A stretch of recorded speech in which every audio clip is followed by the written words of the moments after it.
Bharat blissful wisdom. ఈ వీడియోలో మనం గురువులకి గురుదేవులు ఆది గురువు శ్రీ దక్షిణామూర్తి మహత్యాన్ని తెలుసుకుందాం.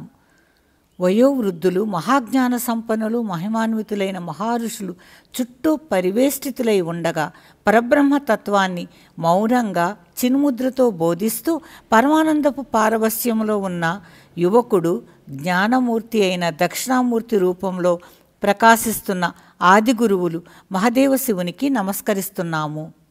దక్షిణామూర్తి రూపంలో ఉండే మహాదేవ శివుడిని ఓం శివాయ గురవే నమః అని నమస్కరించటం ఆధ్యాత్మిక సాధకులలో ఒక సాంప్రదాయం.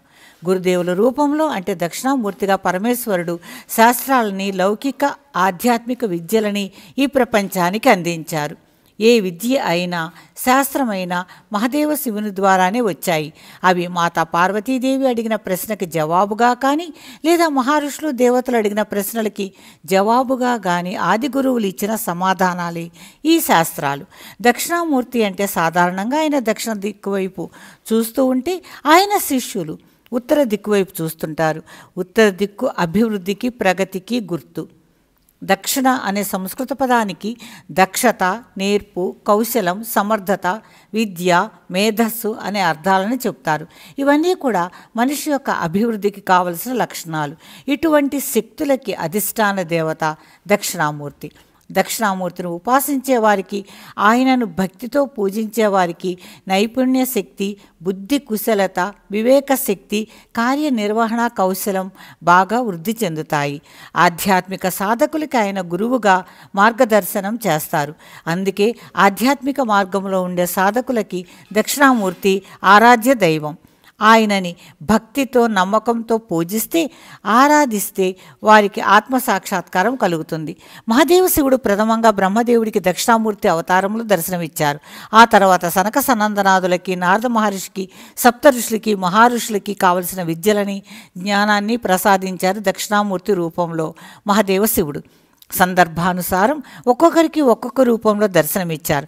ఆ విధంగా అనేక దక్షిణామూర్తుల రూపాలు ప్రచారంలోకి వచ్చాయి. మంత్రశాస్త్రం దక్షిణామూర్తి యొక్క వివిధ రూపాలను ప్రస్తావించింది. ఈ రూపాలన్నీ సందర్భానుసారం ఒక్కొక్క ఋషికి, ఒక్కొక్క దేవతకి ఆది గురువు మహాదేవ శివుడు ఇచ్చిన దర్శన రూపాలే.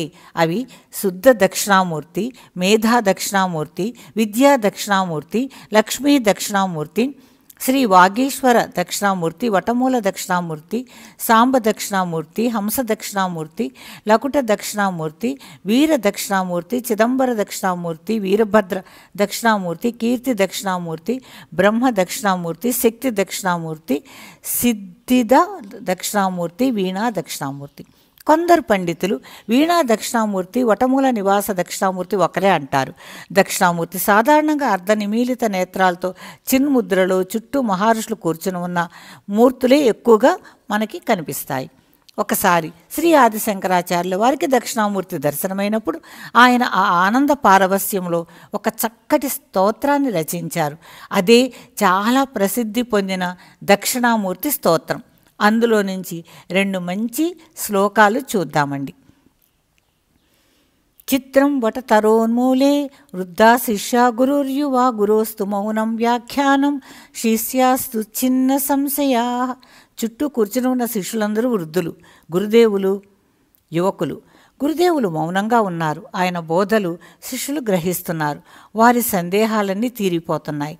ఏమి ఆశ్చర్యం! వటవృక్షం క్రింద ఆసీనులై తన చుట్టూ కూర్చుని ఉన్న మహర్షులు, మునులకు జనన మరణ దుఃఖోపశమనానికి, ఆత్మసాక్షాత్కారానికి తగిన మార్గాన్ని ఉపదేశిస్తున్న ముల్లోకాలకి గురువైన దక్షిణామూర్తి రూపంలో ఉన్న పరమశివునికి నమస్కరిస్తున్నాము. దక్షిణామూర్తిని ఆరాధించేవారు నిత్యం ఈ స్తోత్రాలు పఠించుతారు. చాలా అద్భుతమైన స్తోత్రం, అందమైన శ్లోకాలు.